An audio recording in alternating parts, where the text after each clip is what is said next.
Hello, welcome to the Capital Games Podcast. I'm the Wiz. And I'm Zero. Zero, how are you doing this week? I'm all right. Got some stuff going on in meat space that I'm dealing with, but Okay. you know how it is. Just Yeah. gotta pick yourself up off the ground and keep on moving. Yeah, I know how you feel, man. Listen, I got an important question to ask you, but it's not part of our question that we have at the end. But I feel like we need to go over this real quick, so I think now is the best time. So my question for you is this. What is your favorite song and why is it Cisco's The Thong Song?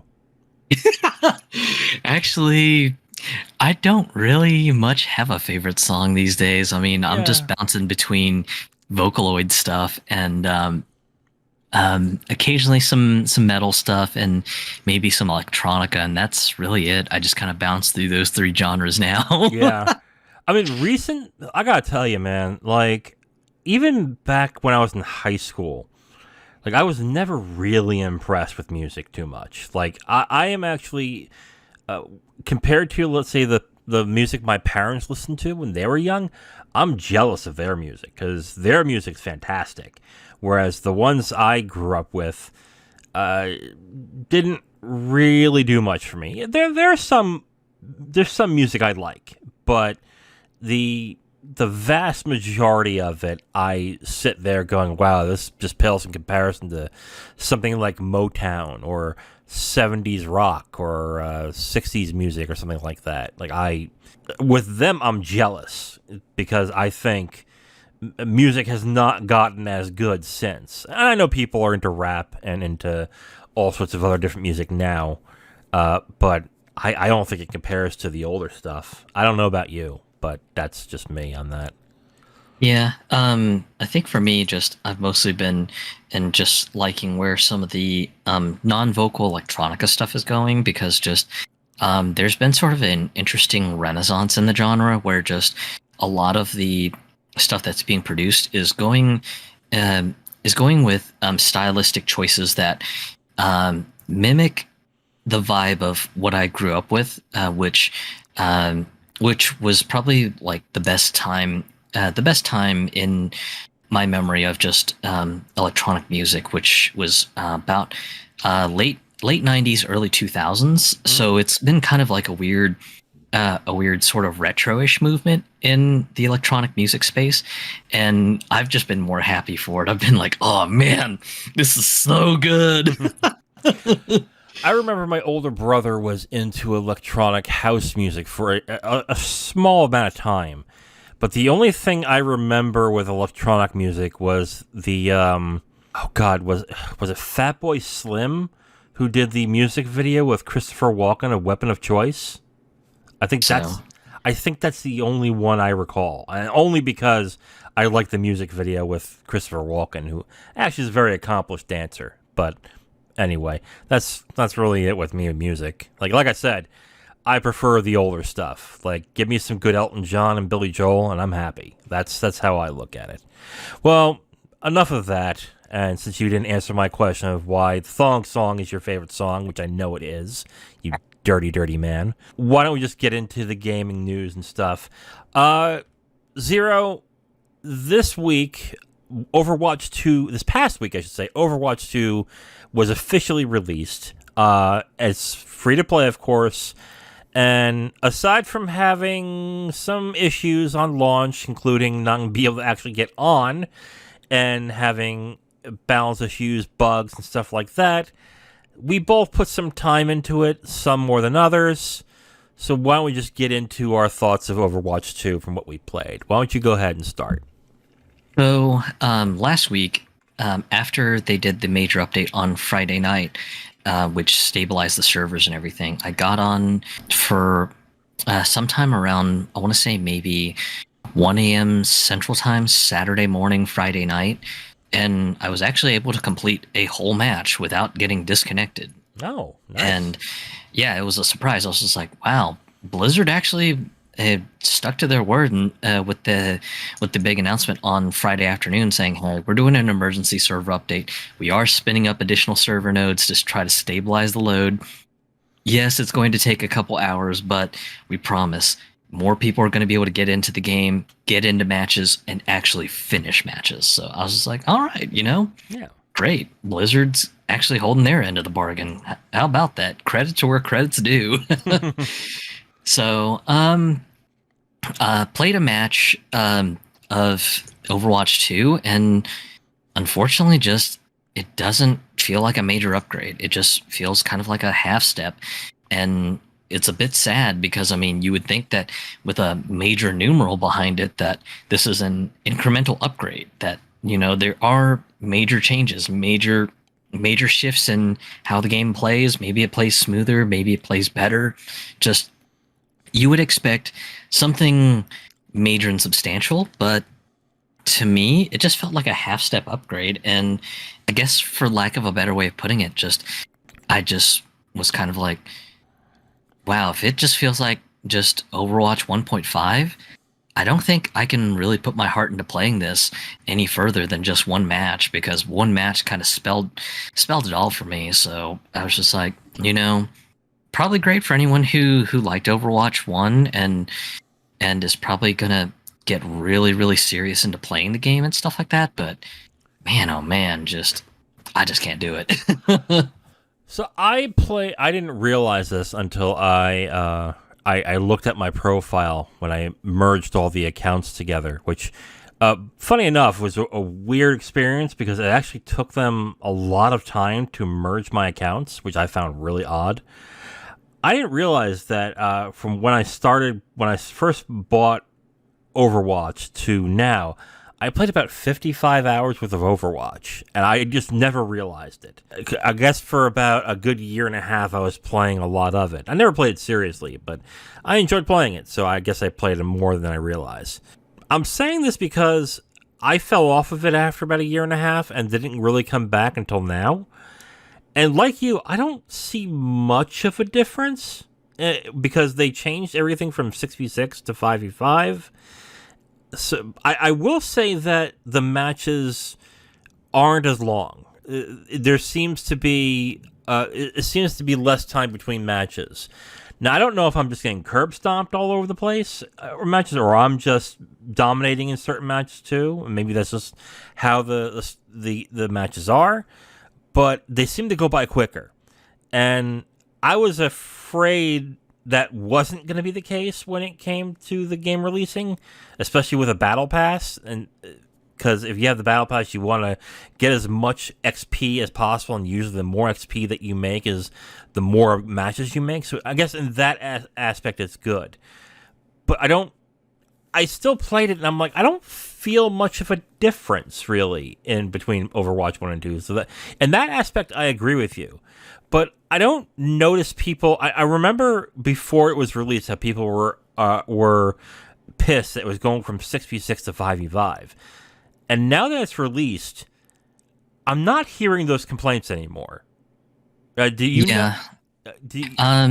As far as if I've noticed, if I've noticed people complaining about that, no, I haven't seen much complaints on, oh my god, 5v5 terrible or anything. Just, I know that supposedly the reasoning that Blizzard seemed to use was that with a 6v6 team composition, that it seemed like when teams use two tanks, it would drag matches on unnecessarily, and that's why with the new 5v5 structure, where you have one tank, two DPSs, and two supports, that they were saying, hey, we think that with this dynamic, we think the game can be balanced to be much better and matches can be much faster. So that might be the reason why the matches seem like they go by a little faster, because you're not having to deal with two tank players who are just kind of stalemating each other out against the other players or the other team's two tanks. That's kind of my speculation on it, and I've got no idea since I'm a filthy casual in Overwatch anyways. I like where it is right now. Like, I'm having fun playing it. Will I spend more time on it? I'm not sure, because I think I played about 5 or 6 hours of matches, and on the battle pass I got only up to about level 8. And to me, it just seems really grindy. Like, my issue isn't the gameplay with Overwatch 2 right now. My issue is the pass, the monetization, and the ways of getting cosmetics. Because as much as I don't like loot boxes, okay, at least in the original Overwatch, when you gained a level, when you moved up a rank or whatever, you get a box, and that gives you more chances at getting free cosmetics.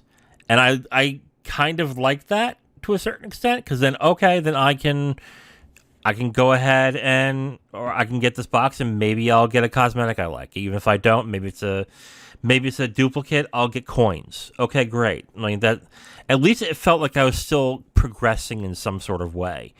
I'm not asking for loot boxes to come back, but at least there's that. Yeah, and even on the monetization point, even if you go as a free to play player, the odds are seriously stacked against you because a lot of people had commented that the price for cosmetics for Overwatch coins has actually almost doubled because a legendary costume, aka the ones that actually do massive changes to a character, like change their complete skin, change what the weapon design looks like, so on and so forth. Those used to cost about 1,000 Overwatch credits. Now they're a whopping 1,900 credits. Yeah. So nearly double. And if you're just like, well, I don't need the season pass. I don't need Overwatch coins. I'll still just earn them as free to play trash. Well, good luck, because with the current rate of earning coins and everything, if you had your heart dead set on a legendary skin, it's going to cost you almost a whopping 8 months of doing every single daily, all the weeklies and the monthly challenges, and that means you would have to log in every day to complete these. Yeah. And unfortunately, just when you look at it that way, it's just like, wow, no, I'm not gonna make Overwatch 2 my second job just so I can get a legendary costume for free. So there's a clear motivation that they are trying to drive players to go buy stacks of Overwatch coins, dump them on the coins, and then just go, okay, well, I got my costume, and that's what I want. Great. And then just I imagine someone in Blizzard's management is just praying and hoping that there's another skin that shows up and players get weak in the knees and go, oh, I know, I spent like $100 in Overwatch coins, but damn it, I'd have to have those 4 costumes, and then just the cycle repeats. Right. And I think that right now is the major issue with this game. Like I said, gameplay I think is great. It's fun. I enjoy playing it. But if I feel like I have, like you said, if I have to treat this as a second job, or if I really have to dedicate myself to play X number of matches just to feel like I'm satisfied with what I'm doing and to feel like I'm progressing and getting something I want, I'm going to probably duck out faster that way. My example I use for free-to-play games that are done right is Gwent.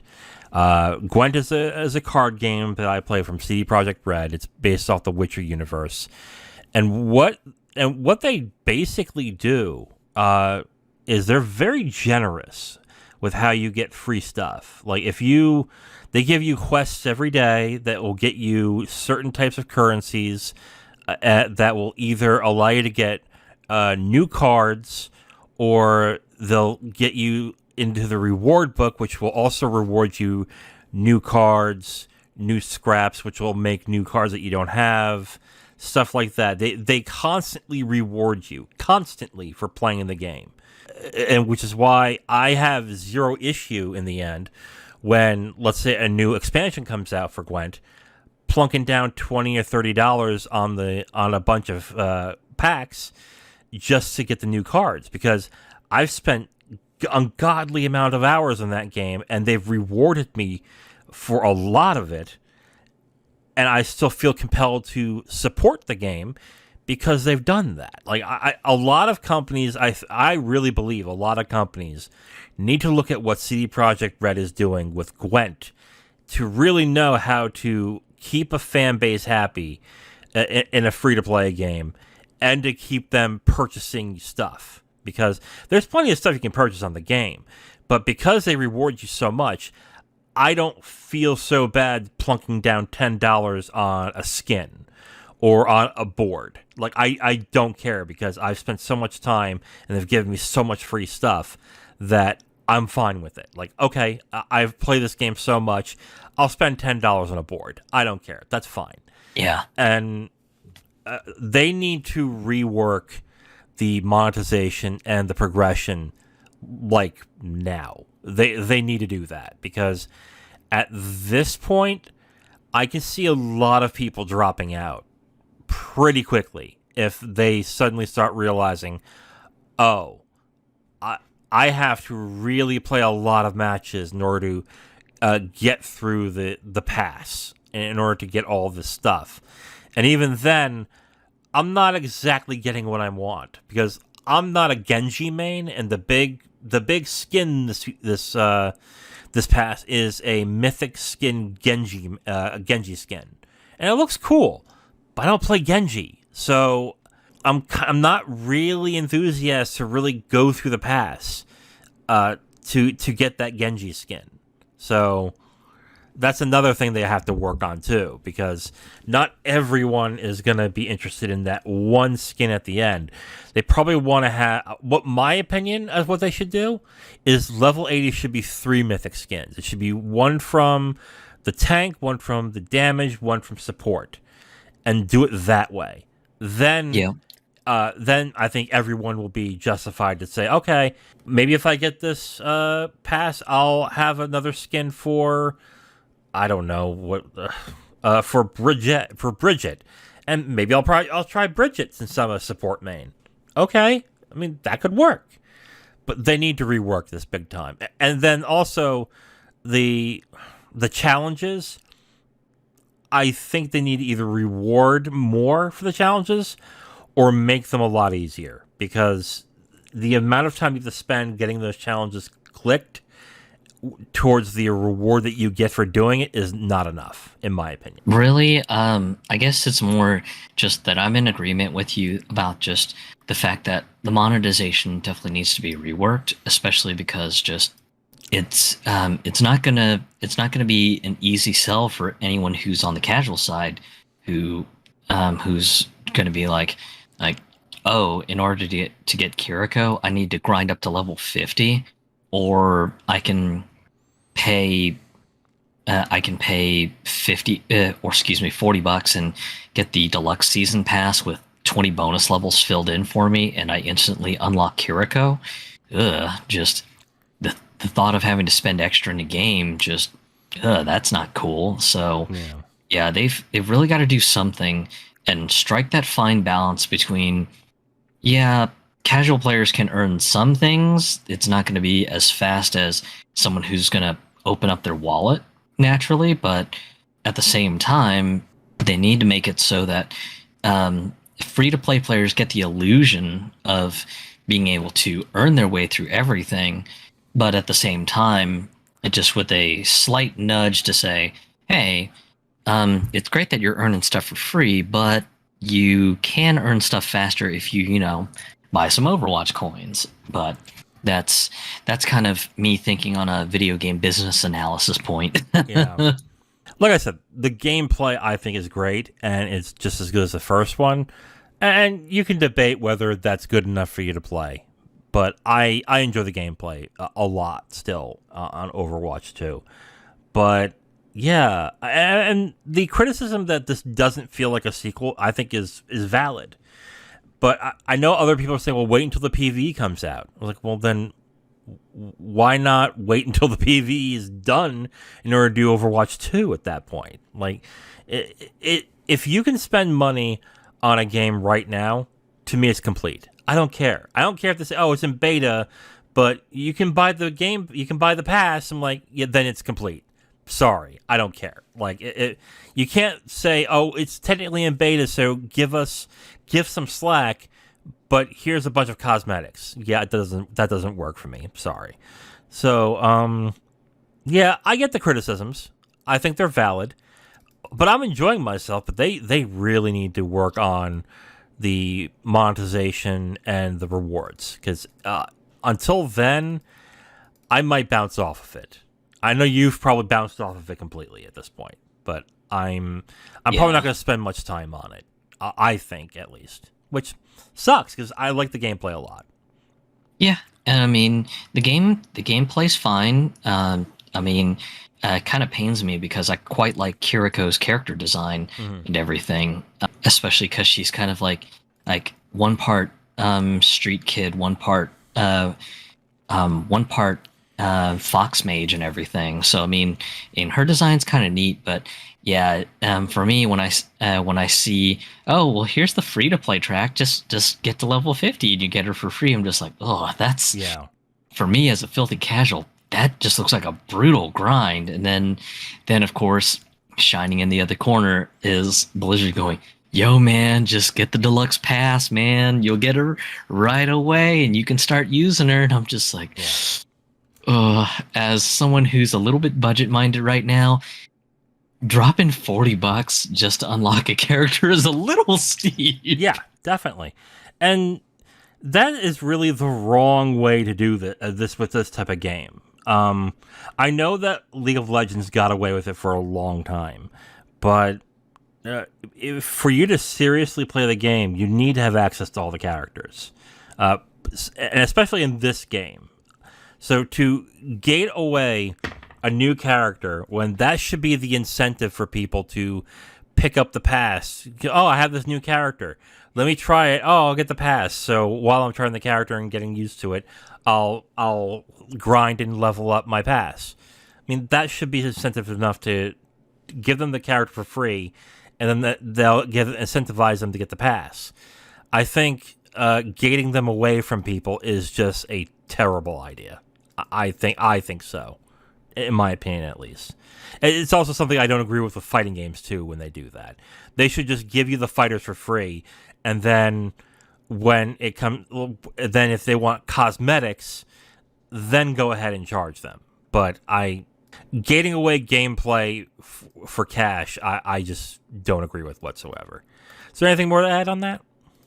No, I think we can move on to the next one and or the next topic, and this one is probably going to be a whopper about Microsoft. So, yeah, just if you don't care much about Microsoft, we apologize. There's a lot of ground to cover. Right. Microsoft had a lot of things happen this week in the news, so we'll get into that right now.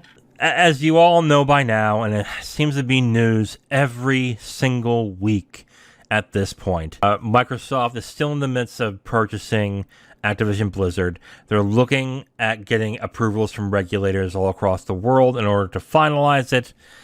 And it looks as if some regulation docs are being leaked to the press. And one got leaked recently, as of today, I believe. And the docs seem to show the amount of revenue that Microsoft is making off of Game Pass. Specifically in the year 2021, according to this doc, Microsoft allegedly made $2.9 billion worth of revenue last year alone just off Game Pass subscriptions. This is very interesting because for two reasons. One, we've all wondered how much money this is making Microsoft, and it looks like we know now. And two, some questions were asked as to why they never announced this, because this is a huge number, and that's something you might want to gloat about to show people that your brand is still very strong, because you're earning almost $3 billion in revenue a year on Game Pass. So, Zero, what did you think when you heard that Microsoft was making so much money off of Game Pass last year? As far as my thought on it, my thought was, well, this is kind of the obvious reason why just Microsoft can tout off to the gaming industry. Yeah, just Game Pass gives so much value to the gamers, and this is in spite of Jim Ryan constantly just kind of poo-pooing Game Pass, going, "Oh, Game Pass is not sustainable for the industry," and stuff like that. And there's another concern, I'll get to it in a second, but yeah, just it's the one thing that I've heard constantly from people who are really, really entrenched in like the PlayStation camp of, well, just Game Pass. Game Pass isn't good. I mean, it doesn't do much, and it likely hurts Xbox more than helps them. And it's just like, Microsoft and specifically Phil Spencer's talked about just the conversion rate of basically turning people who may have just played a game on Game Pass for free for a couple months, and then the minute that it's announced, oh, by the way, that game that was on Game Pass that you liked so much and was free, we're unfortunately taking it away from Game Pass. So yeah, last chance to buy it before it goes away. And if you because it's a Game Pass title, if you subscribe to Game Pass, you get a bonus 10% off, and of course people buy up. Yeah. And it was just one of those things that at least with my business analysis hat on, I just look at it and go, yeah, just this is a software as a service tack, just lose money on the initial start of the subscription, but you eventually just earn the money back, and maybe then some, especially when you have people who may be obsessed with a game that is on Game Pass for a limited amount of time, and then Microsoft pulls the announcement of, hey, we are unfortunately going to lose this game off of Game Pass, but if you want to keep it, buy it now and you get a bonus 10% off. And I mean, it's just an easy upsell. That's really what it is. It's just such an easy upsell to just get somebody who has maybe enjoyed a game that's been on Game Pass for 3 months, 6 months, a year, 2 years, just to immediately get them to convert and go, I got to have this game. I love this game. I played it for X number of time, and I just got to have it. So for me, it was just kind of obvious. It was just like, yeah, no wonder Microsoft likes to say Game Pass is a great value, because it sure makes them a bunch of money for the time being. Right. And like you mentioned this, or I don't think you mentioned this specifically, but the $2.9 billion that is being talked about is just on subscriptions. They don't talk about the revenue they make from the discount that they give for having Game Pass for these games, for purchasing them.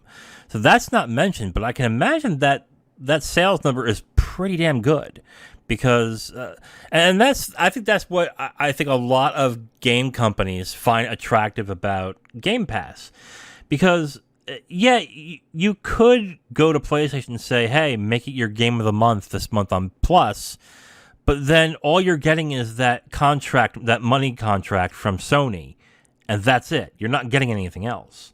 Whereas with Microsoft, you're not only getting that money from a contract, you're also going to get the sales. So, like, for example, something that came out today, Ark Survival Evolved. That went on PlayStation Plus a number of months ago, and Sony paid $3.5 million to put it on their PlayStation Plus as a free game for the month. Well, Microsoft came in and said, okay, put that on our Game Pass, and we'll pay you $2.5 million. And they took it. And why do you think that is? Because they probably looked at that and said, okay, but if we have our game on there for a few months and people like it, we're not only getting the $2.5 million from the contract, but we're also getting sales. Especially since not only because people are able to play it for free when they have it, well, technically free, they have the subscription, but if they want it bad enough and they like it enough, they'll purchase the game. So that's the best of both worlds there. They're getting money twice for the same purchase. So that's what makes, I think, the Game Pass very attractive to some developers. Now, if your game's not very good and people play it and go, I'm not interested, then you're screwed, and you're just gonna get that contract money. But if you have a good game and you believe that your game is good, like I I only see it as a boon, really, for that publisher. Like, imagine if No Man's Sky decides to put it on Game Pass. I It think is that on Game Pass, actually. it is on Game Pass. Really? Yeah, I can if I remember imagine, correctly, they or did put on Game Pass. or maybe was it on Game Pass and it's not anymore? I don't Um, I remember seeing it on console. I believe it is on Game Pass because they had made a big splash about it, saying, "Hey, it's coming to Xbox. Try it out with Game Pass." It is on. You're right. It is on Game Pass. Okay. I can imagine that these guys are gonna make a good amount of money while it's on Game Pass. Like, especially when it's time for it to lapse, because that's also a forever game where you can constantly play that game over and over again. And if someone's addicted enough, they'll purchase the game. So Yep. that's great. Like, I think that's like fantastic, and it's a great deal, and it's something Sony should really start consider emulating at this point. Because if they can go off to the blue in the face about how people want to purchase games for $70, that's bullshit. Because if you give them the option to get the game for a subscription and play it, they'd rather do that.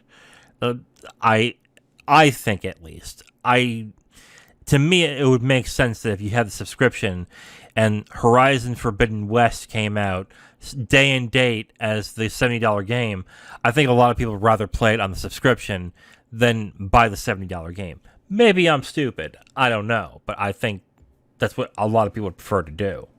Yeah, and I mean, for me, Game Pass has been great with introducing new games to me because I'm a bit on a limited budget, and with paying just the 16 bucks a month with tax and everything, it's basically like an unlimited Netflix subscription to just video games, and I can download, try stuff. I can play stuff via the Xbox xCloud beta that's going on for mobile phones and tablets.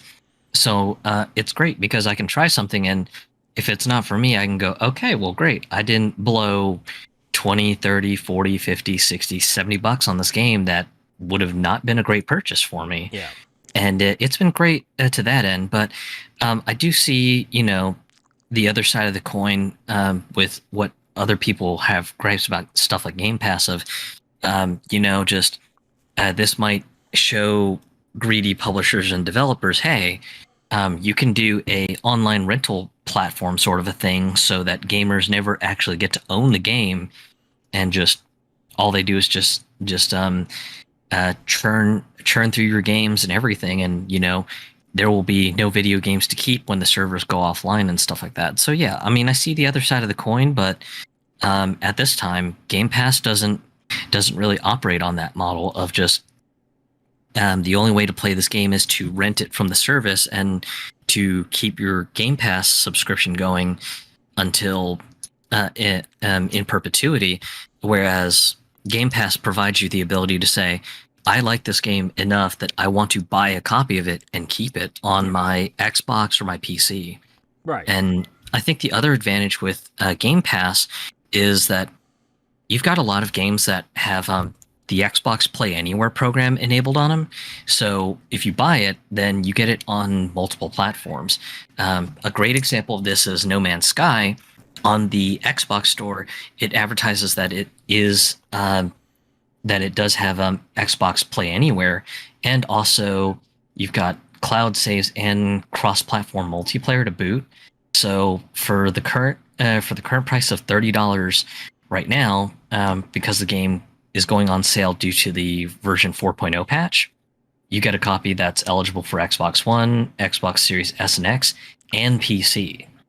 And $30 to buy one game over 3 platforms, technically, that's a really hard deal to beat. Yeah, definitely. Sony needs to start competing in this area. They need to start making that service a lot more attractive, because after it was released in June, the new PlayStation Plus stuff they have, I haven't heard a peep about people enjoying the service. Like, I haven't heard anybody talk about it. And it's really funny too, because Sony had made this big big push of, oh, we've got a huge vintage catalog of PlayStation 1 games that'll be quickly becoming available on the new PlayStation Plus platform and everything. And there really hasn't been much movement since the initial launch. Yeah. So it's not looking good on being a compelling reason to tell people to upgrade their PlayStation Plus service. Yeah, and if if the regulators decide to allow Activision to purchase Activision Blizzard, it would be it would be a smart move for Sony and Jim Ryan, if he's still there after this. It would be smart for Sony to then start emulating Game Pass, like to the T, allowing their first party games to be released day and date, giving discounts, and being a lot more competitive with how much money they give to, I would say, other developers. Because they need to start competing. Because if they continue on the track they're at right now, I think that it will give Game Pass more ground to basically own the market. And then when they finally start realizing, oh, we need to start competing, it'll be too late. Like, I think they should have. I think when they announced this PlayStation Plus thing, they should have started then, and probably even sooner before that.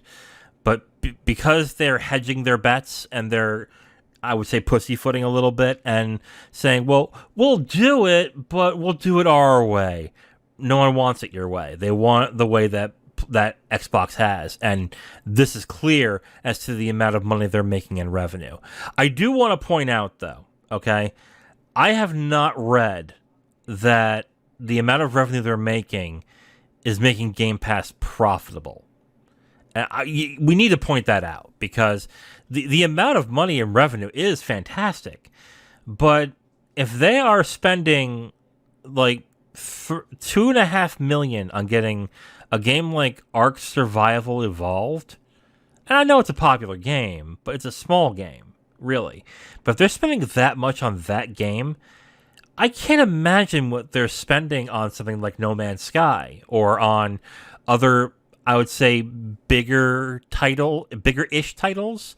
Like, I can imagine like No Man's Sky being like a $4 or $5 million contract, or maybe a $6 million contract. So my fear, I know your fear in this is basically the ownership of video games is going to die, which, yeah, I agree. I think that would be a bad thing if it did.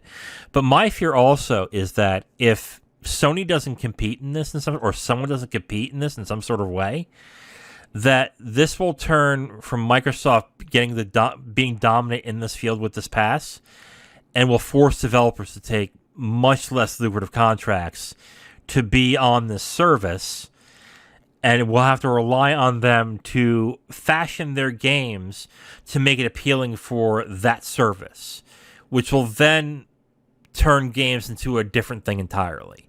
That's what I'm afraid of, really. So there's definitely needs to be more competition, and I think after this comes out, I think if Sony was smart, they would get on it quick. What do you think? Yeah, especially just when there was so much backlash on just how badly set up the tiered system of PlayStation Plus is. Sony really needs to make some moves, because just Xbox has been clowning on them ever since the whole PlayStation Plus tiering system has come out. Yeah, and it's just been bad. It looks like just Xbox throwing eggs constantly at Sony's face on this whole thing. It's just like, yeah, you guys aren't providing a value for your gamers. You're and oh my gosh, you're increasing the price of the PlayStation 5. Ew. Well, we're not doing that with our console. And with times getting hard, people are budget conscious. Oh, guess what? We've got Game Pass, and we've got a shit ton of games, and you've got this small, pithy little library of freebies, but you have to be a certain tier of PlayStation Plus to get. Well, that's kind of bullshit. And just Xbox has been clowning on them hard, and Sony really needs to take a hard look in the mirror and maybe go, hey, we really shouldn't be complacent about this, because if we're complacent about this, we will lose the lead. And Yeah. it's kind of funny too, because in Japan, Xbox has gained some ground in Japan, which is a bit of a freaky incidence, because just usually Japan has been just dominated by just purely PlayStation and Nintendo stuff. Yeah. But with the PlayStation 5 console shortage still being a problem in Japan, and most people already own Switch consoles, just a lot of people have been buying up the Xbox consoles and getting on Game Pass in Japan. So it's kind of weird when you've got a brand that would never get any ground get to a point where they've sold more Xbox Series S and Series X consoles than the total number of Xbox One consoles that were ever sold in Japan.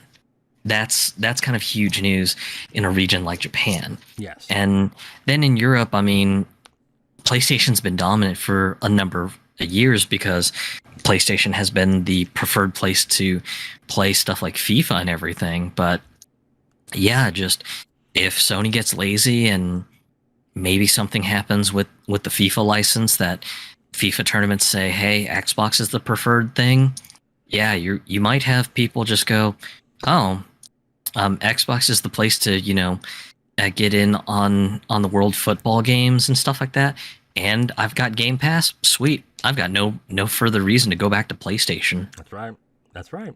And if I were Sony, I would start courting like your best partners, the people that, or the game makers that you don't own yet, that you don't own, but are constantly partnering with different games, like Square Enix. Like, what if they released Valkyrie Elysium on their Game Pass day one? I mean, that right there would have been an incentive for a lot of people to sign up for that service. Or hell, Final Fantasy VII Crisis Core, when that releases in December. If they said, oh yeah, by the way, day one on our pass, like, I would see a lot of people saying, I'm going to go get that pass because I want to play that game. To me now, it just makes sense to start doing that at this point, because that's how you're going to have to compete with Microsoft. Because, okay, they may not be doing as much in sales in consoles as you, right? Well, maybe they are, because there's a shortage of PS5s, but you still have the clamoring of people wanting your console. But the attractiveness of Game Pass is enough for a lot of people to say, but $15 a month and I can just get all these games? Why don't I do Xbox? But I don't, and it's a great deal. So yeah, they got to start looking at the competition and just saying we need to start really competing, which is funny when it comes to the regulation, with them courting the regulators when it comes to the Activision Blizzard buyout as well, because they seem more and more like a company that just does not want to compete, period. They just want to own the market and have a stranglehold on it and just not compete, which is going to look terrible at some point when this thing blows over and when things start to move on. With the point that you just made, that leads us into a great a transition to our next story, which is Brazil says that Sony can compete with Microsoft even after Microsoft acquires Activision Blizzard. Yes. So basically, regulators have approved the acquisition of Activision Blizzard from Microsoft, and they pretty much called out Sony, saying that it is not our job to help you compete with Microsoft, essentially. That if you want to, you can easily compete just like Nintendo does with Microsoft, even after this acquisition. So this has a lot of people speculating that this might be the out for the EU and for the United States to do the same when it comes to regulating this buyout. It basically will give them the okay to just let it pass at this point. And with the announcement that the possibility that the U.S. regulators are going to announce their decision in November.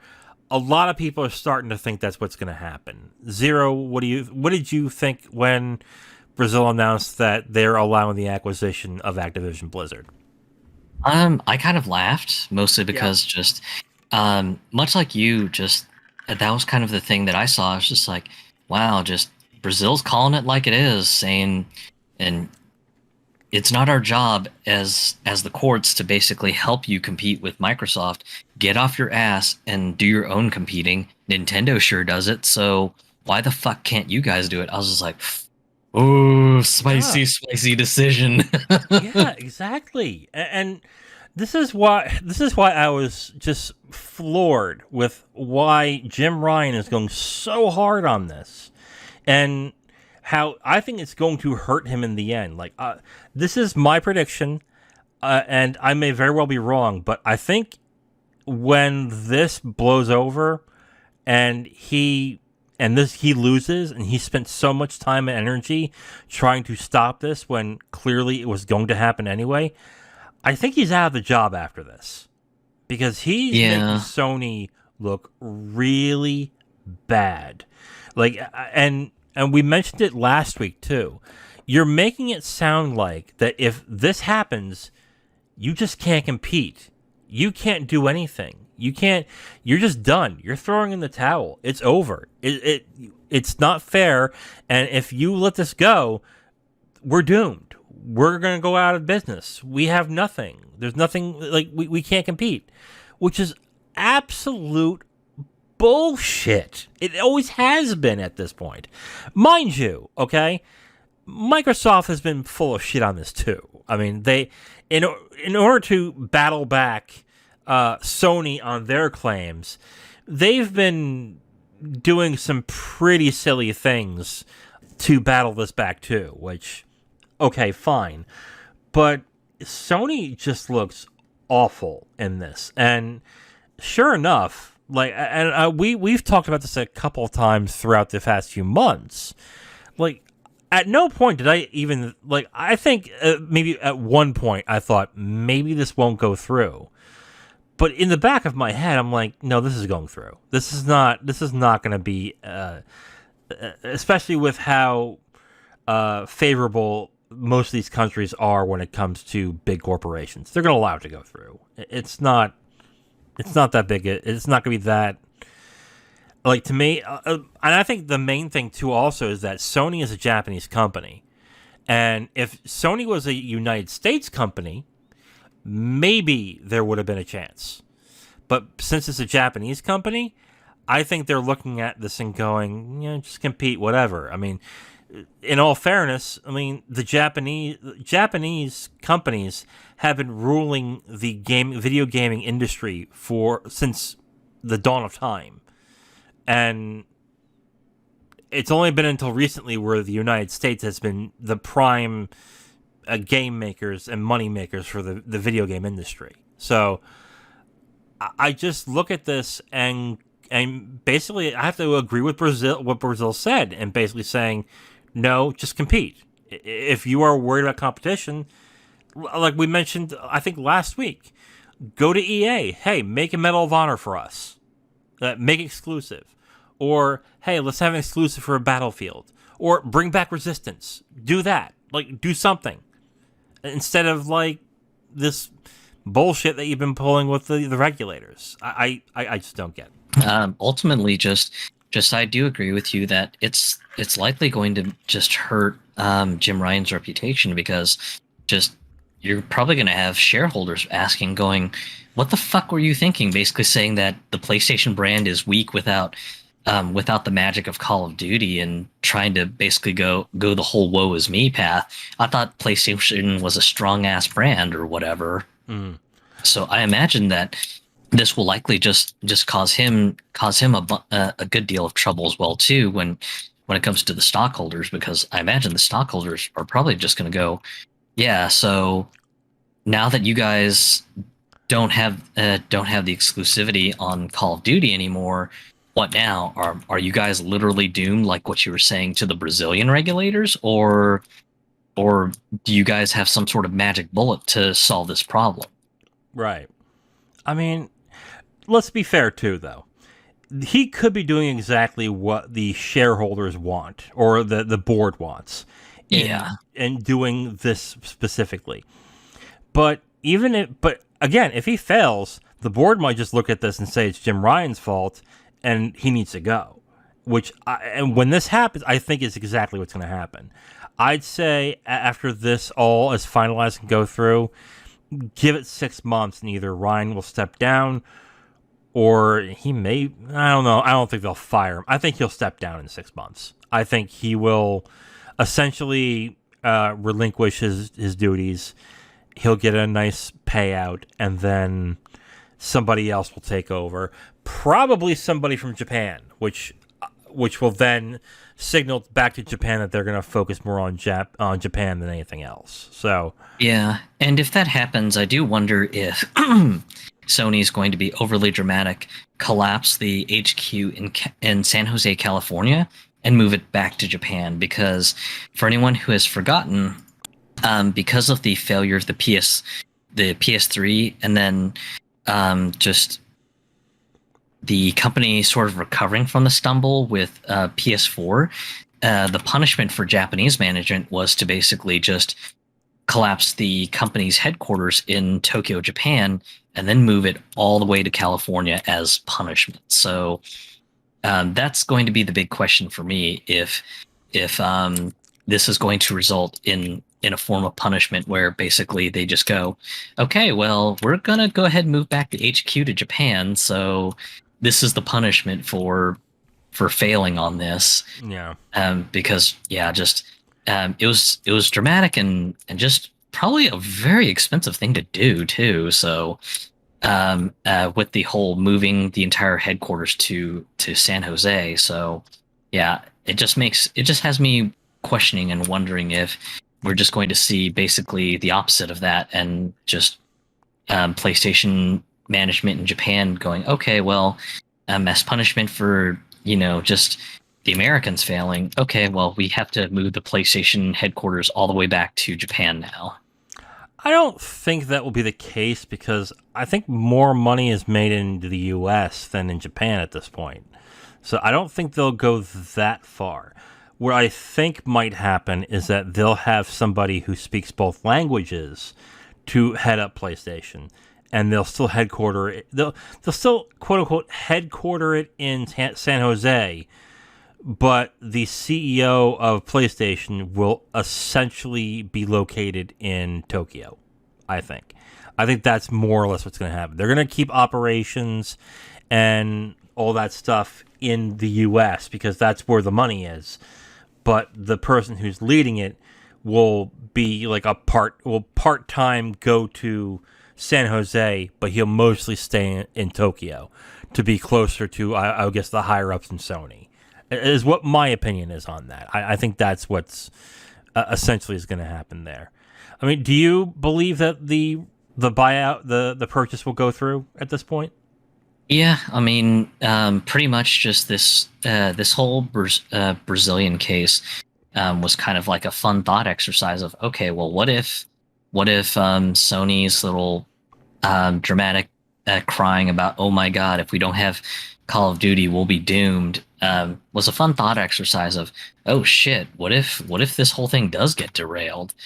And I mean, I'll kind of admit it too, just the way how things were going, I thought that this was a real chance to possibly derail the entire thing. Yeah. But to see the Brazilian SEC equivalent basically go, yeah, it just doesn't sound like you guys have been doing enough to compete on your own, and you're trying to get government intervention. Well, we've got news for you. Go fucking figure it out yourself. Yeah. And since it's an outside company, especially in the U.S., I really don't see the U.S. stepping in and saying, oh, no, we won't allow it. Because another thing that people need to recognize, too, is that Microsoft's very entrenched into the U.S. government. So if Microsoft wants something, they can pull some strings to make it happen. So unfortunately, that's how our government works. But I don't see them, unless it was really egregious, I don't see them losing this. So I think at this point, Microsoft has it in the U.S. They have it in Brazil, and I think because of that, I don't see the EU bucking the trend and saying, "Oh, we're going to do something different." No, they'll at most if they say we have issues with it, pay a fine, and then Microsoft say, "Okay, here's $1 billion. Can we have it Yep. now?" Sure. Yeah, here's Okay. $1 billion. This is just cost of doing business. No, this is no scratch off our back, anyways. Yeah. So yeah, that'll be it at this point. And then to round out our Xbox related stories, the last topic we have is that Xbox Cloud Gaming is coming to the Meta Quest headsets. Yes. So basically, it was announced, I believe, today. Again, these are all stories that happened today. Microsoft announced that, like you said, they are putting their Xbox Cloud gaming platform onto MetaQuest. That essentially means that if you have Game Pass, you can access all the games on Game Pass that are cloud-based through MetaQuest. This is not an unheard of thing. There's a lot of games and movies apparently that people watch on VR, even though they're not built for VR. They just put it on a screen or something. You can watch it on the headset. I don't know why you do that though, but hey, people like to do that, I guess.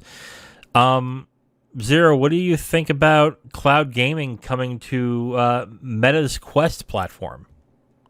That's kind of a fun little curiosity. I mean, in much like you, I'm just kind of like, hey, neat. It's not for me. I don't have a MetaQuest headset anyhow, so just um, it's. I guess it's interesting, but yeah, just all in all, just another fun thing that MetaQuest users can do now. Just they can now play Xbox stuff in VR on a, I guess, maybe 70, 80-foot screen virtually, I guess. So Yeah. just, Go- yeah, kind go. of neat stuff, but that's about it. Yeah, I mean, what I don't maybe it's because Meta wants to keep people on their store. What I don't understand is why didn't Microsoft just put Game Pass on there and allow you to download the games natively? Now, I'll bet you it's because that Meta doesn't want another app to download other things into its platform. I'm guessing that's the reason. But yeah, I guess to have the cloud service is not bad. That's gonna be very good as well when they start putting more stuff on the Samsung TVs and the rumored streaming device that is now hitting the rumor mill when it comes to Xbox. So yeah, that's interesting. I just find it kind of. I guess this is my taste in it. I find it kind of weird that someone would go on to a Meta Quest and want to play these types of games on Meta Quest and not just say I'll put it on my TV.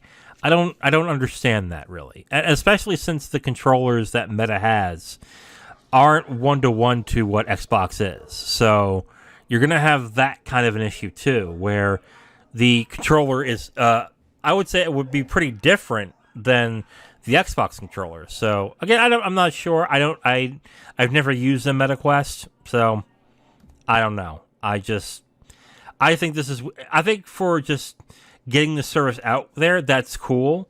I just don't see that many people using this. Maybe I'm wrong. Like I said, I mean, it just seems like something that'd be a bit of a cute novelty. So Yeah. maybe that's where the action's at. I'm not 100% sure myself, but I don't have a Quest, so I can't comment much on it. But I know with PSVR, some people had loved using the ability to just turn the headset into essentially a giant theater screen. So I mean, maybe that's where the novelty's at. I don't know. Just again, this is just me speculating as someone sort of looking from the outside towards just this sort of functionality. But yeah, just if people are into it, people are into it. So I mean, I'm not going to be one to criticize. yeah. I mean, I guess that's neat. I don't know. Like, I look at VR, and I guess it's also because I'm just not interested in VR in the slightest. I don't see the point of having a virtual 80-inch screen when all you're gonna do in order to watch that or watch that movie or play that game is to sit perfectly still in order to actually watch the entire thing, because that's what you're gonna have to do. At least is what I think. Because if you're not sitting, because if it's a virtual, like, if it's like a virtual TV or a virtual screen you're watching, and you move the side to side, you're moving side to side on the screen, and it's not following your eyes. It's basically moving to where it's staying still from where it is, and the camera is moving from where the point of view is. So I don't know. I don't get. Again, it's good that the service is coming to new things. I think that's interesting. I just don't get it. I just don't understand why someone would want to play I don't understand why someone would want to play Halo Infinite on a Meta Quest. Is my opinion. Like, I would rather have the big screen with the good refresh rate to play that game and sit down, play the game, and enjoy it, than to sit down and have something strapped on my head and having to sit perfectly still while playing that same game. I don't see it. It is my thing. But hey, some people do, I guess, and that's why they're doing it. So good on them for putting their service on other things. Okay, we will move on to the next story. One of the things that happened with Overwatch 2 this week is that a lot of people had a hard time logging in. Now, this was because of the DDoS attacks that happened on Tuesday, and there being a lot of server overload problems. But one other issue that popped up, which I think if people were paying attention, they should have seen this coming, was a two-factor authentication that they had for the game in question. I forgot exactly what I think they called the defense matrix that they had for the game. I forget exactly what they called it. Yeah, that was what it's called, the Defense Matrix Initiative. Okay, good. Okay, and basically what they did is they required you to have a phone number in order to actually log into the game. And if you didn't have a cell phone number, you couldn't log in. But that's not also what happened. With this two-factor authentication that they put onto it, they also gated away people who had it was a prepaid wireless like Cricket and Boost Mobile. So to clarify, why the ban was mostly directed towards U.S. prepaid mobile phones, because in other countries, prepaid mobile phones weren't an issue. But there's one key difference between some of the prepaid phone providers in the U.S. versus the world. In the case of the U.S. Prepaid wireless providers, a lot of them do not require an ID to be given when you set up service.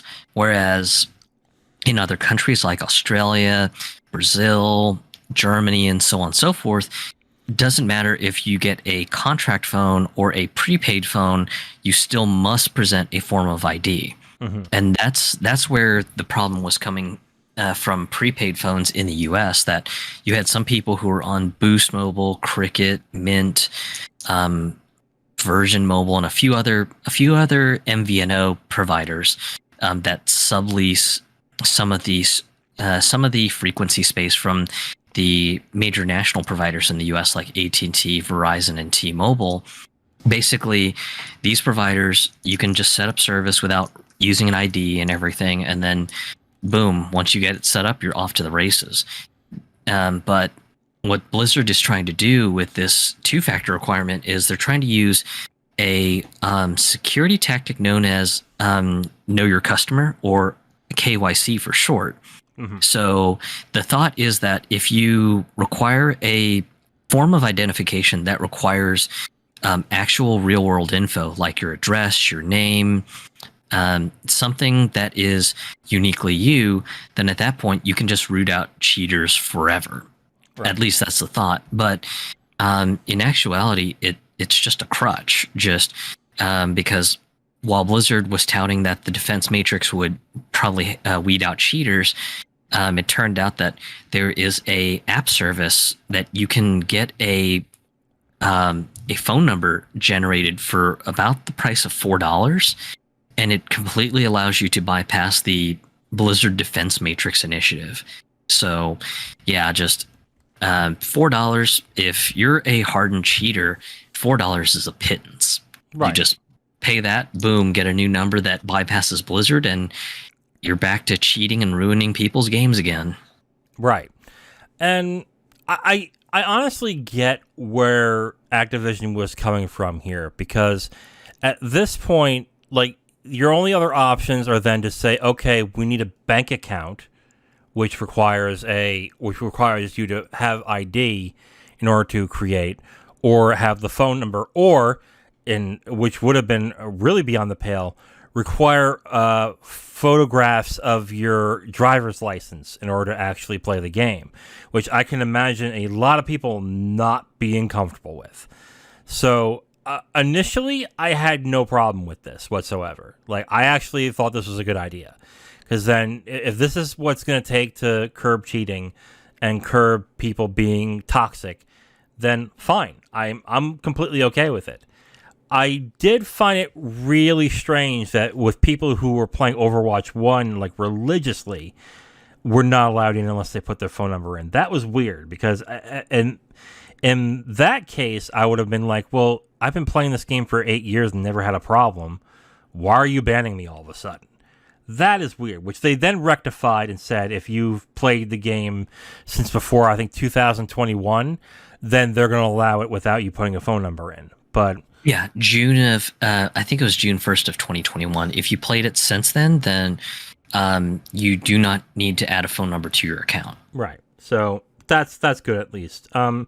Good point on how cheaters can spoof those phone numbers, but they needed to do something on this to curb that kind of cheating and that stuff. So I had zero issue with it. I know that's going to alienate some people when it comes to, I guess, identifying for identification purposes and stuff like that. And I get that sucks, but like, gaming in itself is an expensive hobby.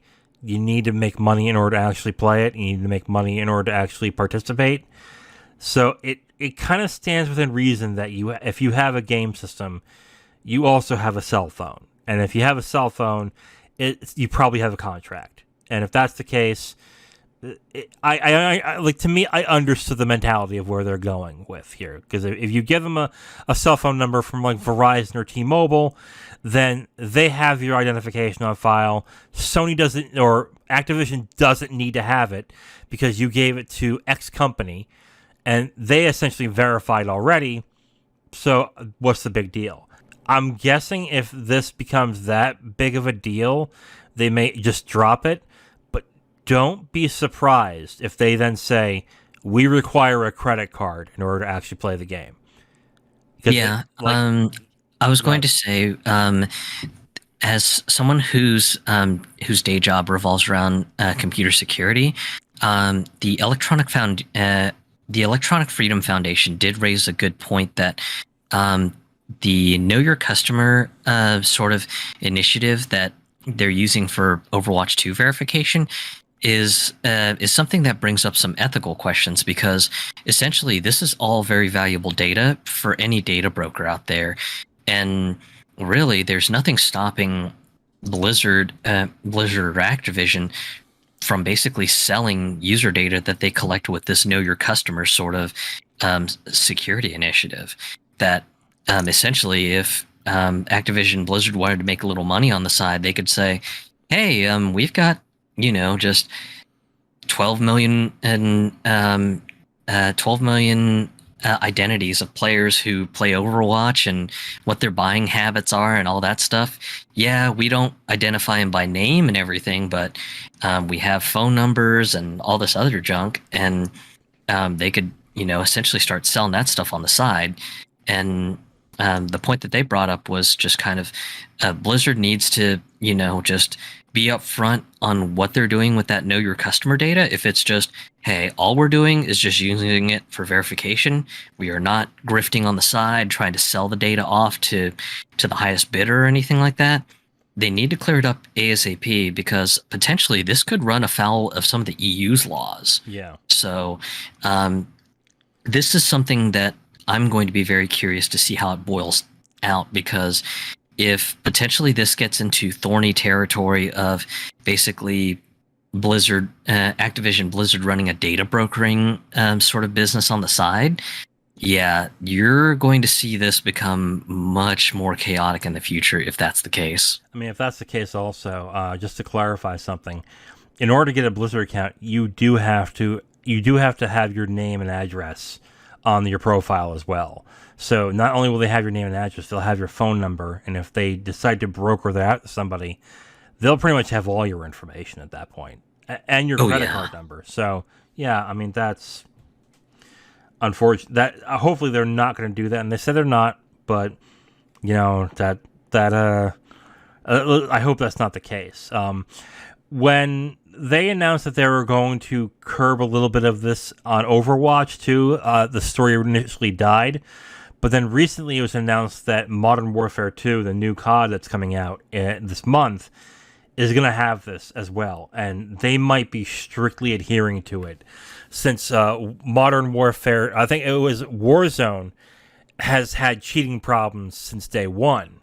And if they need to curb cheating that badly, they may just turn around and just keep it on Modern Warfare 2. So that's another reason why this story is getting a little bit bigger, because the new COD is actually looking to be very anticipated for a lot of people. But if they're requiring people to have phone numbers in order to play the game online, we might see this problem all over again when it comes out in October.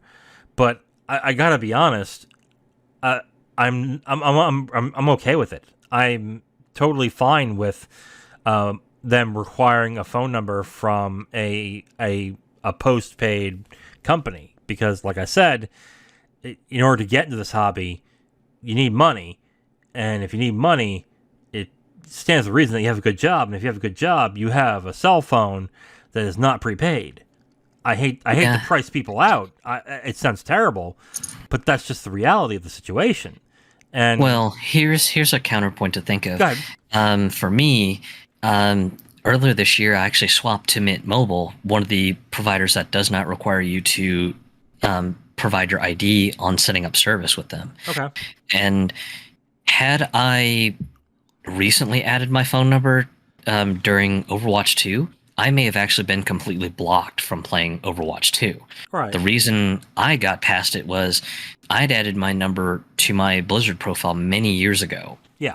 For a backup verification for the Blizzard Authenticator tool. And because I did, at the time, my number was a T-Mobile number. So I was able to bypass it because when my number was added, it was technically a T-Mobile number, and likely it still shows up as a T-Mobile number, even though technically it is a Mint Mobile number. So had I not had the foresight to have added my number to my profile earlier, I potentially could have been locked out. Right. And I wouldn't have qualified for the amnesty for any Overwatch 1 players who cannot add the number to their profile, because I think the last time I played Overwatch was in 2018. So that would have been a real raw deal for me, being completely locked out of all the stuff that I technically unlocked in Overwatch 1. Yeah. I mean, I think if you purchased Overwatch 1 in the past, you should just basically be able to get in without the number. I think that's fair. I think for new people who are just starting the free-to-play version of Overwatch 2, I think asking for a phone number that is not from a prepaid phone as a requirement is, I think, justified. I think that I'm okay with that. I really am. Like, I understand that people might be upset that they're getting priced out to play the game, but you got to think of the people who are also playing the game as well at this point. So I am okay with it. in my opinion. They should probably relax some of the requirements for people who have been longtime players or have played the game in the past. But for new people who are playing the game, yeah, I think a phone number is justified at this point. Yeah, I mean, it's not something, in my opinion, that has a clear black and white solution. Yeah. Just there has to be some nuance, and unfortunately, just Blizzard's approach is just kind of every problem looks like a nail that has to be hammered down, and unfortunately, just this may catch people in the crossfire, and I honestly don't know just a good nuanced way to take things. I mean, I believe Overwatch has a pretty sophisticated anti-cheat system built into the game that does. I forget if it requires Ring Zero access or not. And for anyone who doesn't know what Ring Zero access is, it means kernel level access, kind of like the anti-cheat that's seen in Genshin Impact or Valorant. So, and that basically gives full admin permissions to the anti-cheat software to monitor everything that your system is doing. So, I know that the anti-cheat system in Overwatch, from what I remember, is pretty sophisticated and looks at all sorts of interesting heuristical data, but I forget if it requires Ring Zero access or not. But yeah, just potentially if Overwatch doesn't have Ring Zero access, that could potentially be a next step. And I know that there are also ethical and security concerns with requiring Ring Zero access for an anti-cheat solution too, because it's just kind of a lazy, okay, well, we'll just watch everything your system is doing instead and figure out how the hell you're cheating. But, you know, we might be lazy coders and this software might still keep watching what your system's doing and potentially, I don't know, accidentally scrape your bank password and not even, and you wouldn't be the wiser because you don't know that this thing is running at admin level access and literally watching your kernel do everything. Yeah. I mean, there's not much more to add for me on this. I think that asking for a number for people who are just making profiles and just starting the game, completely justified in my opinion. I'm okay with it. I think those who have been playing the game before or have purchased the game or who have purchased one in the past should just get amnesty and be allowed in, especially if they have a long track record of not being in having problems. So yeah, I mean, yeah, that's all I can say about it. Anything more to add on that?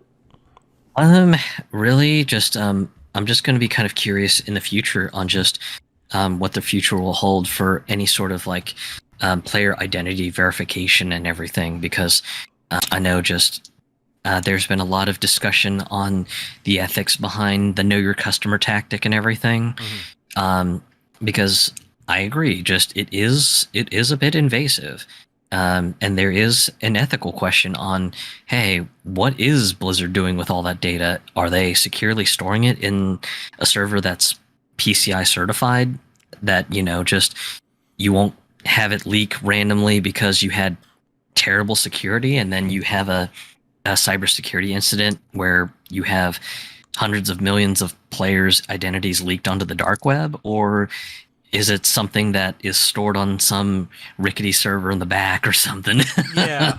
I mean, my feeling of it is if all they're asking for is your phone number at this point, I mean, you have to then not only hack into Sony to get the phone number, you then have to then hack into that specific phone carrier in order to get more information. So even if there was an issue where they get hacked, I don't think it's going to be that big of an issue. I mean, unless you're a big internet celebrity and someone finds out your name and your phone number, then that could be a pain in the ass. But that's very few people. I just, like I said, like I see zero issue with it, really. I understand the ethical concerns and everything with that, but I don't think that's what they're going to do at this point. Do I know that? No. But I don't think they're going to start brokering that data info, to be completely honest. I don't. Because if that gets out and that they're doing that, their reputation will take such a huge hit that it would be unrecoverable at that point. So I don't. Hopefully, they're not that dumb to do that. Anything more to add? Yeah, all I can say is just I'll be carefully watching this one because this sort of situation um sort of touches into something that ties into my IRL field of work. So I'll definitely be carefully watching this because this will be very interesting to see how it all pans out over the next couple years. Yeah, and KYC, know your customer, is something that I had to strictly abide by when I was in banking too. So I understand how invasive that can be at times. But again, the fact that they're not asking for your ID or a credit card number or something along those lines, and they're just asking for a cell phone number, I mean, it could be worse at that point. So, and I think that if you really have a problem with the fact that it's a credit card number or it's a cell phone number, then next time they're going to ask for a credit card number to be required. And it's going to have to either be a bank debit card or it's going to have to be a credit card that's from Capital One, Citibank, like a reputable credit card that is not a prepaid debit card. It would have to have your name etched on it. So, I mean, pick your poison at this point is what I'm going to say. Would you rather it be your bank account or would you rather be your cell phone? So, up to you on that one. Anything more to add? No, we can get into the last news topic, which is CD Projekt Red is apparently working on a Cyberpunk sequel, a new Witcher trilogy, and a brand new IP. Yeah, they announced this past week on I think it was either on an earnings call or I forgot where exactly, but they just came out and talked about their new games in development and actually gave release dates to all of these things. Well, most of them, I should say. Let me get this up right now because it was very interesting what they were announcing, especially for a company that just had a highly publicized game come out to be an absolute disaster when it was released. So I think it's really interesting that they are going in hog wild like this, like really deep, real fast when it comes to these games. So yeah, basically as it was said on as you said, Zero, that they announced that they're gonna have they not only have the expansion to Cyberpunk 2077 coming out, they also announced they're doing a sequel to that game, and they gave, I believe, a 2025 date, a 2026 date. And then on top of that, they announced that they're doing a new trilogy for The Witcher, and that, I believe, was also 2027, 2028. And I don't have that all up on there. And then they also announced that they're developing a new IP over in CD Projekt Red. Now, this isn't too much of a shock because they have been hiring more and more staff over the past few years to bolster their studio to do more projects. So that in that case, this is not a shock. But they're also doing other things on top of that with third-party studios. So they're not only with their specific properties like Cyberpunk and The Witcher. So they're not only making more games in-house and doing a lot more of them, they're also putting dates out there for these games. Zero, what do you think about them announcing all this stuff that is just, I'm from what I'm hearing, are just basically in pre-development at this point? It's kind of interesting that they've got release dates set out for it.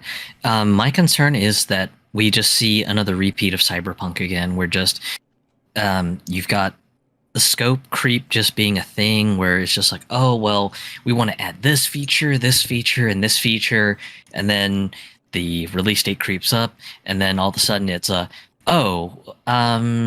yeah, we didn't expect all these features. We just suddenly decided to add to delay the game, and we have to delay. So please understand, and we hope you'll be excited for the game. And then just the cycle repeating again, and then you get into the exact circumstances of Cyberpunk 2077, which was as stockholders getting mad, going, "Hey, you promised this game would come out ages ago, and you keep delaying it for all this other bull crap." We want to see a return on our money. Just release the damn game already. And then whatever the hell this project is drops, and then it becomes ooh, wow, this game is terrible, gross. And then, of course, yet um, another set of angry calls from the stockholders going, wow, this game is garbage. What did you guys do? And then just seeing another repeat of Cyberpunk 2077 all over again. Yeah, I mean, that's the fear here, is that they are essentially setting themselves up to have the same problem the next time, especially with how many projects they're announcing. Like, I'm looking at a picture that they released with their long-term product outlook, and basically it shows The Witcher, the new Witcher trilogy that's being made by CD Projekt Red, and they have two other games on The Witcher called Project Sirius and Project Canis Majoris.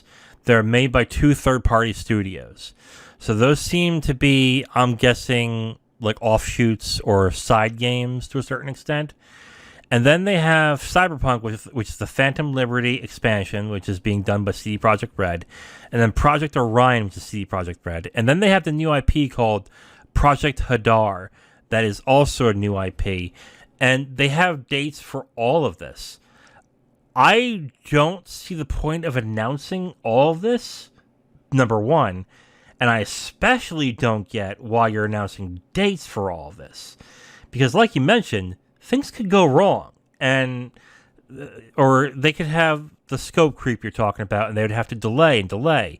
And the worst thing you want to do is to have people expect something at a certain time and then it get delayed. Because even though we've been taught so many times by just games and from Shigeru Miyamoto himself, a delayed game is a good game, it has the potential to be a great game, whereas a rush game doesn't at all. And to pretty much put your staff under the gun immediately at this point, right off the gate, by saying, and we're shooting for this time and let's get it done, it's just like, it just seems like they didn't learn their lesson at this point. And maybe the management there just doesn't understand exactly what the issues were with Cyberpunk 2077 and what led to it being the buggy, unfinished mess that it was. So on that point, I am flabbergasted and wondering why they're doing this. On the other hand, this makes total sense for CD Projekt Red. I mean, GOG is not the biggest moneymaker out there. So they're not making a lot of money through GOG. And then on top of that, I mean, their games, they're the exact opposite of Valve. Whereas Valve is now just a platform holder who occasionally makes games. And CD Projekt Red is a gaming company that just so happens to have a platform. That's what it is with them. So I guess it makes a lot of sense that they're building up staff to make more games, to make more money. I just don't agree with them announcing it like this. Why not just keep it under your hat, and when you have something to show, then start announcing it? I don't understand that aspect at all. All right, Zero. Well, we are at the end of the podcast, but before we go, I have a question for you. All right, Zero. So we talked about Game Pass and how much money it made Microsoft just last year, which is a little under $3 billion. This got my head a-turning when this was announced and had me thinking of this question I was going to ask you. Could and should Nintendo, Valve, or any other companies start their own Game Pass subscription? Now, EA has one, Ubisoft has one, I know some other companies have them as well, but I would say should Nintendo and Valve try this? Should they have their own Game Pass? Personally, I don't see Nintendo being interested in it whatsoever. No, mostly because Nintendo has always had the mindset of we create experiences kind of like a toy maker is dedicated to making toys. So personally, I could never see Nintendo getting into it. maybe they can kind of get into it with the Nintendo Online stuff, kind of like what we're seeing with Nintendo Online with the vintage NES and Super Nintendo stuff, and then of course the N64 stuff that we've been seeing with the expansion pass, and same for the Genesis stuff. I mean, you might have that on their current subscription service, but I could never see them in all consciousness just going, yeah, we're gonna start offering a subscription service for all of our Switch games and everything. Mostly because they know that they can get away with selling Mario Kart 8 Deluxe for full price, and people will still buy it. I mean, people still buy it now. I mean, and we see it all the time, just with internet communities and forums where you'll have somebody, be it a 40 or 50-year-old parent who's just like, hey, I'm buying a Switch to play games with my family. What is the one family-friendly game that I should go buy no matter what the price is? And Mario Kart is usually one of the top ones, and when that thing is full price, it is a whopping $60. And yeah, Nintendo knows that they will easily be able to get that $60. Just no problem at all. Same for any of their main brand stuff.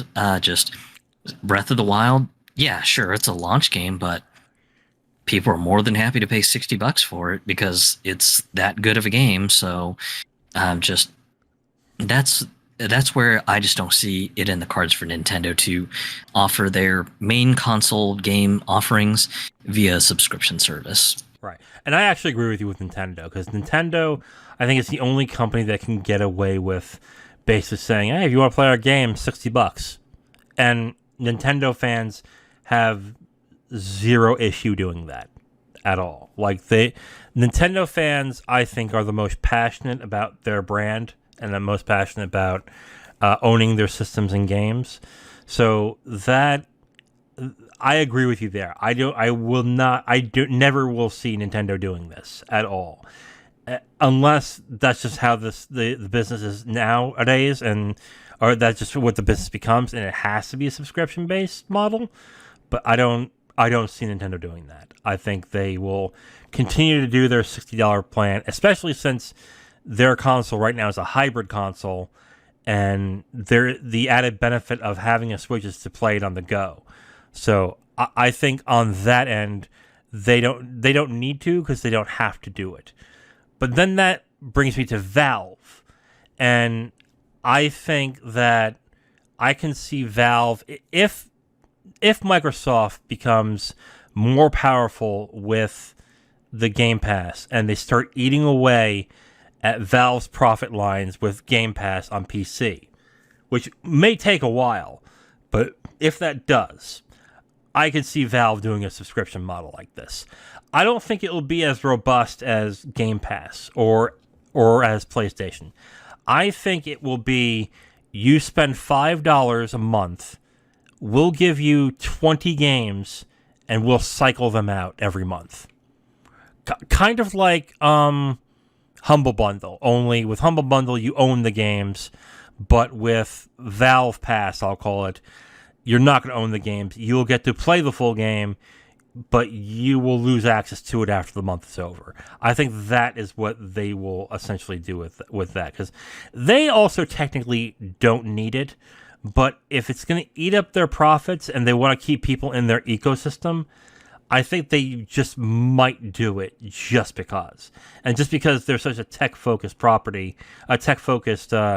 company, that they may just go ahead and say, that would be neat, let's just try it and see what happens. Especially with the Steam Deck. Go ahead. With the Valve Pass idea, I could see them sort of taking a note from the Xbox Game Pass with something like, hey, we have these 20 games available to play on the Valve Pass, or the Steam Pass, if we want to call it whatever. Right. And then taking a page out of the Xbox Game Pass book to say, hey, if you like this game so much, we will give you a discount on it. And then, just the discount might be, I don't know, 10, 15% or something. And then just that way you have someone who downloads it onto their Steam Deck, plays the game and they're just like, oh my god, I love this game. I gotta have it forever.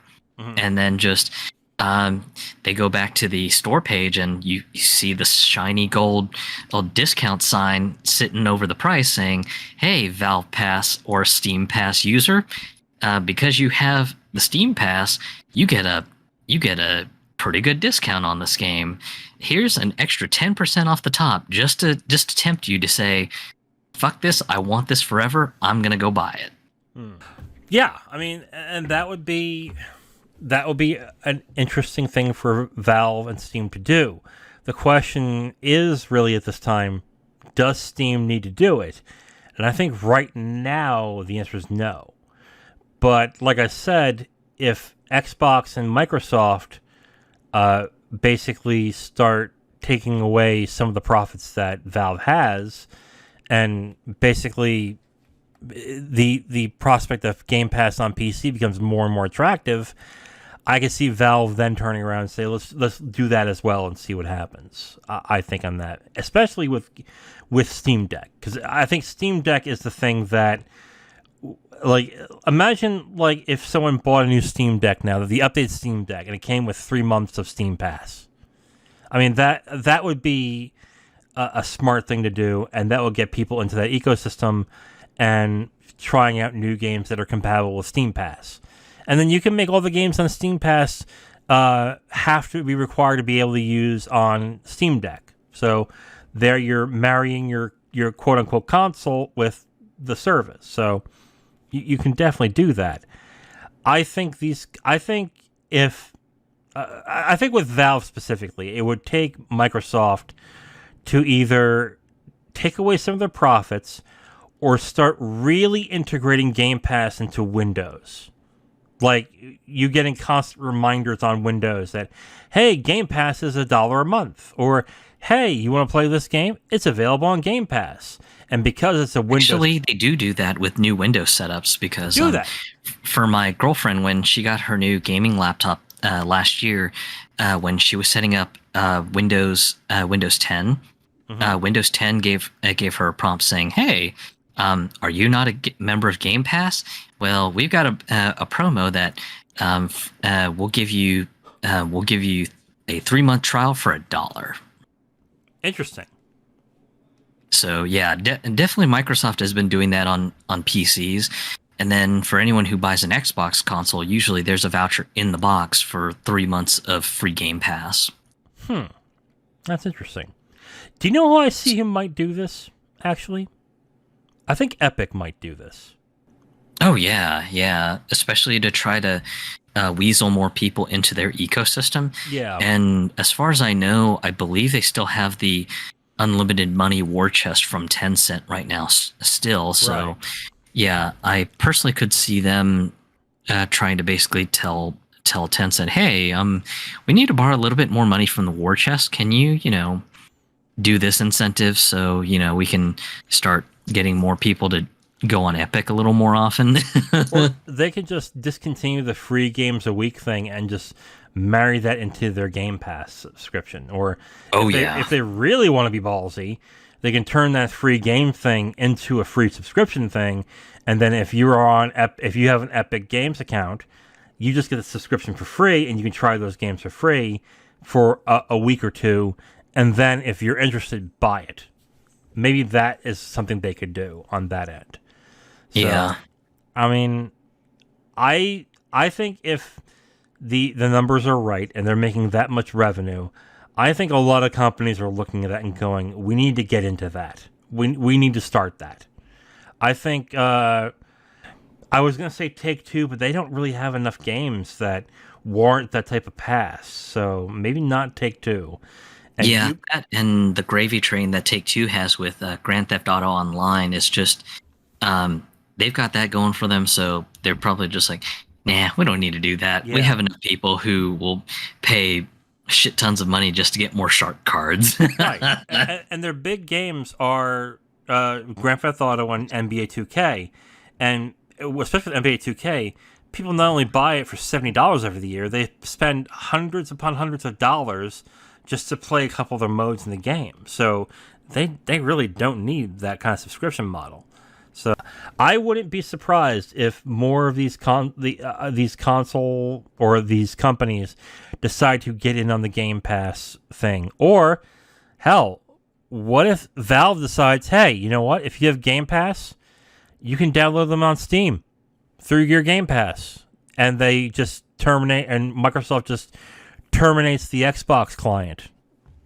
That's a possibility, maybe, but yeah, it will be interesting to see if other companies decide to, instead of fighting Microsoft, just joining on the possibilities of the subscription model. Do you have another company that might be interested in doing this? Honestly, I just can't think of anything other than just the major platform holders, really. And honestly, just I think the one that I'm probably dead sure on that you could probably put a bet on this and take it to Vegas and make a guaranteed return is probably Nintendo just not jumping in on this, mostly because just I hate to borrow this terrible Craigslist quote, but they know what they got. Yeah. I could see Sega doing it. Think about it this way, okay? What if Sega had a subscription service where you can have all their back catalog games as ROMs, as Sega Genesis games, Saturn games, Dreamcast games, and then you have access to all of their newer titles, the Yakuza series, the new Sonic games, God forbid if you really want to play them. And Sega has a big enough catalog where that could work. It would have to be cheap. It couldn't be $20 or $15. It'd have to be like 10 or 5. But I could see them doing something like that. And probably failing, but I can see them doing that. They're sort of doing that with the mobile versions of their Genesis stuff. That you can play them completely for free. You just have to suffer through a little bit of ads, but if you want to just basically own the game, then they've got an upsell of, hey, you don't want ads on this like Android version of Sonic 1, then just pay us $3 and boom, they go away.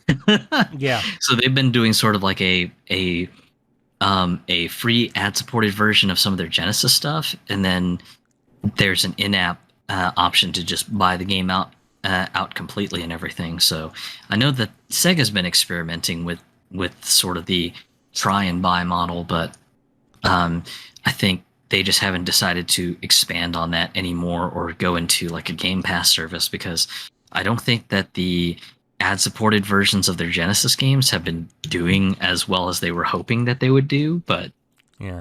I unfortunately don't know too much on the whole thing. I mean, GOG could also do it. GOG, and they can probably easily license those older titles to other companies and saying, and get good deals on them for their pass and say, hey, we're going to do this pass for $10. They can have access to all your old titles if they want, and you'll get a piece of the profits, and they'll get discounts on getting those games if they want. And you can cycle them in and out any way you want. Why not that? They could do it too. And GOG has a big enough platform and a big enough, I would say, catalog where they could possibly do that. But I guess the question really would be, would people really want to spend $5 to $10 a month on just playing a selection of really old games? I would think probably more often than not, people would just like to own those games for $10 and just relive the nostalgia for that period of time. I don't know. Well, on that note, Zero, we're at the end of the episode of the Capital Games Podcast. Tune in next week where we talk about the going-ons and happenings of the video game industry. I am The Wiz. And I'm Zero. And we will talk to you next week. Bye.